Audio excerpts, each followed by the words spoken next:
So here we are on the roof. You see the gas water heater exhaust right here. Looks to be in pretty good condition, right? It looks new.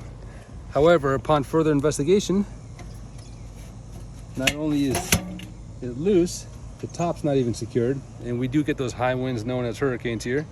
Also, when you look down into the attic itself, you'll see that the flue is not even attached. You get it up this, there we go. See if we can get this in there like that. There you are. Look at that, it's not even attached. So you're essentially pumping the attic and therefore the house full of carbon monoxide.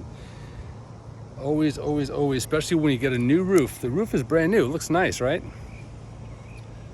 You gotta check those vents, especially bathroom vents and any type of a gas exhaust. You can reach us through our website, HomeStarInspectionsFL.com. Take it easy.